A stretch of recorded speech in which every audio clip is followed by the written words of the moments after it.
Pessoal, antes de iniciar o vídeo eu quero deixar um recado aqui para vocês. O caso que eu estou trazendo hoje, ele está sendo dividido em duas partes, ele é um caso mais longo, então hoje tá a parte 1, na quinta-feira eu posto a parte 2 para vocês. Bom dia, boa tarde, boa noite. Tudo depende da hora que você estiver assistindo esse vídeo. Pessoal, estamos aqui para mais um caso. De início eu te peço, se inscreva no canal, deixa seu like, compartilhe esse vídeo com aquela galera que você sabe que gosta desse tipo de conteúdo.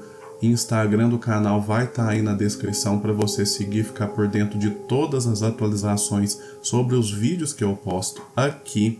Hoje eu venho trazer para vocês um caso brasileiro, um caso histórico. Nós conhecemos alguns incêndios que aconteceram aí, né, no decorrer da história do Brasil e ficaram famosos. Temos aí recentemente o incêndio na Boate Kiss. Tem também um caso de incêndio que aconteceu nos anos 70, o famoso incêndio no edifício Joelma. Porém, hoje eu trago para vocês um outro caso de incêndio que não é tão divulgado quanto esses dois outros casos que eu mencionei, porém, ele é o maior caso de incêndio da história do Brasil. Para vocês terem uma noção, o incêndio que eu vou falar para vocês hoje, ele matou mais pessoas do que o incêndio do edifício Joelma e o incêndio da Boate Kiss somados. Hoje nós vamos voltar para o ano de 1961 para falarmos do incêndio do Gran Circo norte-americano. Muito bem, vamos lá. Tragédia no Gran Circo norte-americano. Estamos nos anos 60 e o Gran Circo norte-americano era um circo vindo dos Estados Unidos e eles se autoproclamavam, né, o maior circo da América Latina, quiçá do mundo. O circo era grandiosíssimo, era muito completo, tinha tudo quanto é tipo de atração na época. O circo apresentava muitos números com animais, então assim, tinha vários animais que viajavam com o pessoal do circo, e o fato de haver animais ali vai ser um fator importante aqui para a nossa história. Então, o Gran Circo norte-americano do Danilo Stevanovich, né, o nome do dono, veio aqui para o Brasil. E no ano de 1961, eles estavam instalados na cidade de Niterói e ali iriam fazer uma série de apresentações. Bom, então, no mês de dezembro desse ano, o circo chegou aqui e o pessoal começou as instalações. O circo, como eu falei, ele era gigantesco e o dono, né, o Danilo Stevanovich, ele havia comprado uma lona nova para a ocasião. Era uma lona que pesava mais de 6 toneladas. Essa lona, segundo o que foi anunciado, era uma lona feita de nylon. Porém, esse não era o único material dela. Era uma lona de nylon que estava coberta por parafina. Acontece que a parafina tem um efeito impermeabilizante. Isso ajudaria, né, em caso de chuva. Ou seja, caso chovesse, né, a parafina não deixaria com que o pessoal dentro do circo se molhasse. Beleza. Então o circo veio para cá e no grupo, né, do pessoal que estava com o circo, havia cerca de 60 artistas, 20 empregados e 150 animais. As obras de instalação começaram, porém, rapidamente, Danilo, né, o dono do circo, percebeu que o número de trabalhadores era baixo, então ele precisou contratar mão de obra avulsa. Basicamente, do dia para a noite, Danilo precisou contratar cerca de 50 pessoas. E como ele precisava desse pessoal de forma urgente, então ele não fez uma seleção muito criteriosa das pessoas que iriam trabalhar para ele. Quem estava disponível, ele foi contratando. Uma dessas contratações foi a de Adilson Marcelino Alves, conhecido como Dequinha. Dequinha era uma figura problemática, ele tinha antecedentes na polícia por causa de furto e segundo as pessoas, ele apresentava ter problemas mentais. Porém, na hora da contratação, ninguém procurou saber da vida do Dequinha, se ele tinha antecedentes ou não, ninguém procurou saber nada. Ele era um homem disponível, então contrataram ele.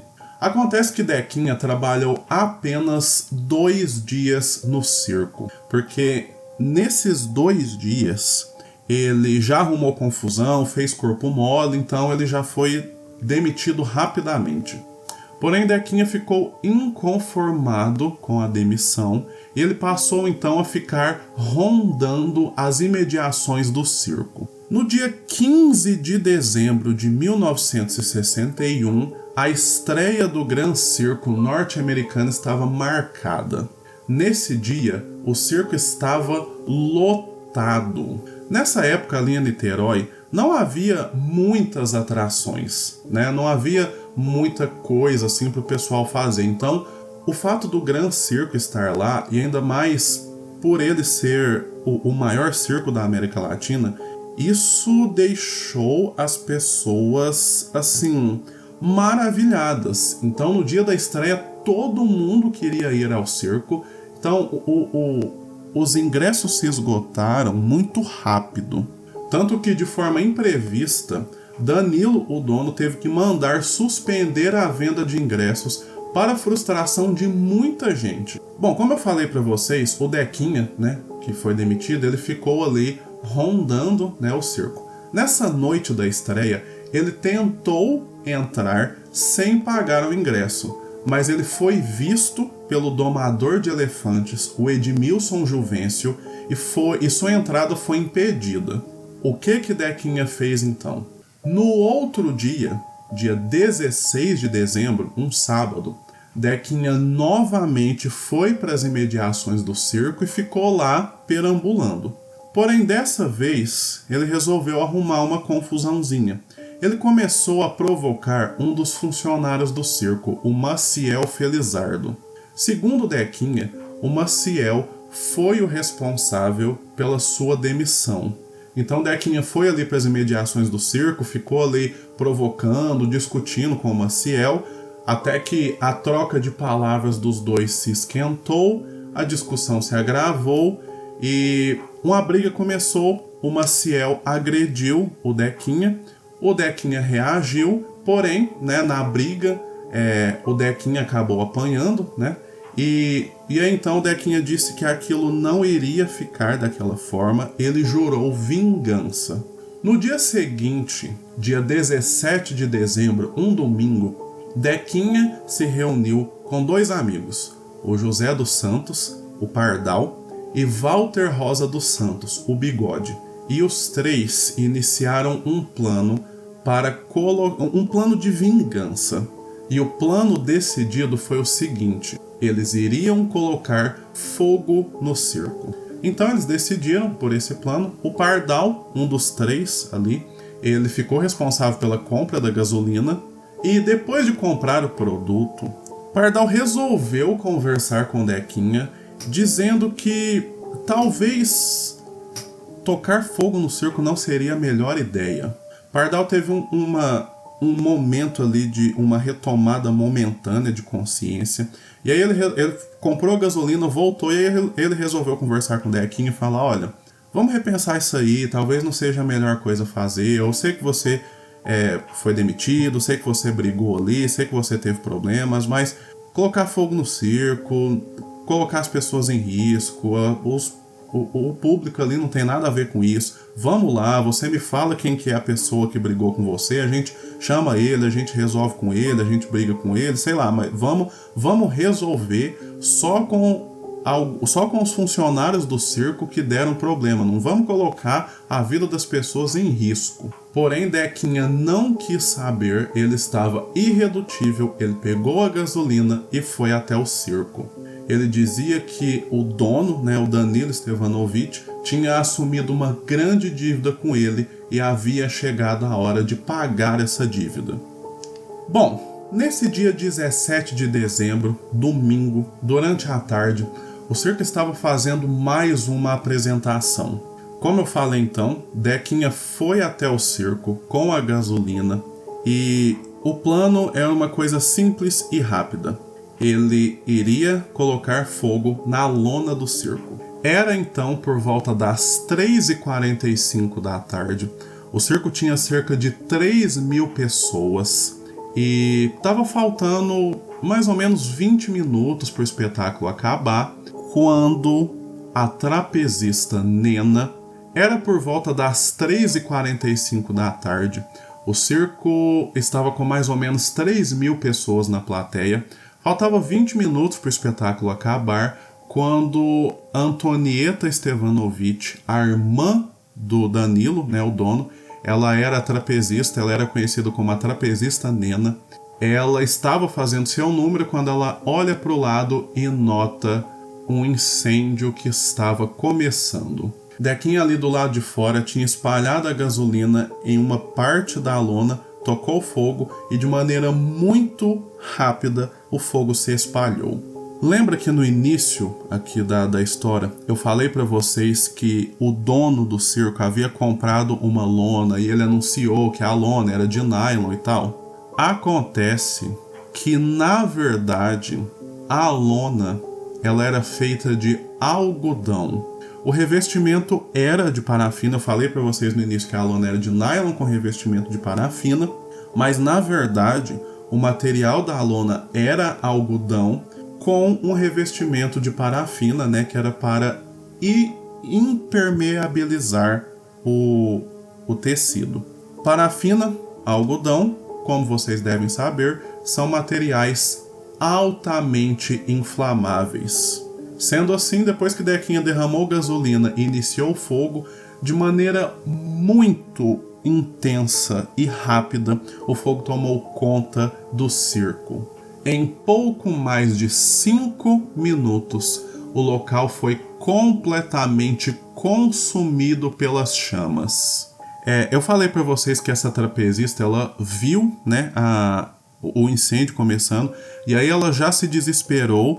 E aí ela já gritou que estava pegando fogo. Ela e os funcionários do circo que estavam ali no fundo, né, os artistas e tal, eles conseguiram sair ali pelos fundos. Porém, as pessoas, né, elas não sabiam que tinha essa saída para os funcionários. A única saída que eles conheciam era a porta pela qual eles entraram. E uma outra coisa, o circo não tinha outras saídas, o circo não tinha saída de emergência, a porta de entrada era a mesma porta de saída.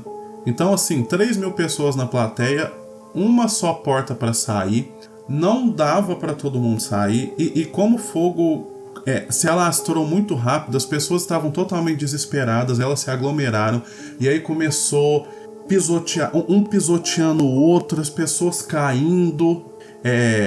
Assim que a lona ia sendo consumida, pedaços inflamados da lona foram caindo em cima das pessoas. No meio dessa confusão, um dos animais, uma elefanta, ela, desesperada, né, ela saiu correndo, ela conseguiu romper a porta da jaula que ela estava, e aí ela foi correndo para fora do circo, só que ela foi em direção à lona. Ela conseguiu abrir um buraco ali na lona, né, para ela passar correndo, e algumas pessoas viram isso, então algumas pessoas conseguiram sair por esse buraco, porém a maioria não conseguiu sair. Como eu falei para vocês, as pessoas então elas só tinha uma saída, as pessoas então começaram a correr para essa saída, não deu para todo mundo sair, houve aglomeração, as pessoas caíam umas em cima das outras. Teve gente que nem chegou a morrer queimado, teve gente que morreu pisoteado. Houve também relatos de pessoas que felizmente conseguiram sair do circo assim de cara, pessoas que estavam felizmente sentadas bem perto da porta, então elas conseguiram sair. Porém, teve gente que voltou para dentro do circo porque tinha parentes, e aí foi com a família, e aí a pessoa conseguiu sair, só que percebeu que o restante da família ainda estava dentro do circo, tentou voltar para ajudar e nisso morreu. Como eu falei então, em 5 minutos o fogo consumiu o local por completo, A lona, ela foi caindo e aí ela, né, foi ao chão e abraçou as pessoas que estavam ali. Não tinha como, não havia alternativa, não havia como fugir. Ali na hora, 372 pessoas morreram pelas chamas, né? Já um outro grupo ficou gravemente ferido e foi morrendo, né, nas horas seguintes. No fim das contas, 500 pessoas morreram. Esse número oscila um pouco. Tem gente que fala que foi 502, 503 mortes, 510 mortes, mas fica ali por volta da casa vamos colocar aí entre 500 e 510 mortes. E se colocar aí um número de todos os afetados, né, por essa tragédia, nós vamos ter mais de 800 feridos. Mais de 800 feridos e mortos, né, feridos barra mortos. Dessas 500 mortes, 70% eram crianças. Como eu falei para vocês, né, quando o incêndio começou e o pessoal foi tentar fugir, para quem é adulto, acaba sendo um pouco mais fácil numa situação. Não que é fácil, né? Na situação ali que estava o cerco e só tinha uma saída de emergência, absolutamente não era fácil sair. Mas assim, pro adulto, né?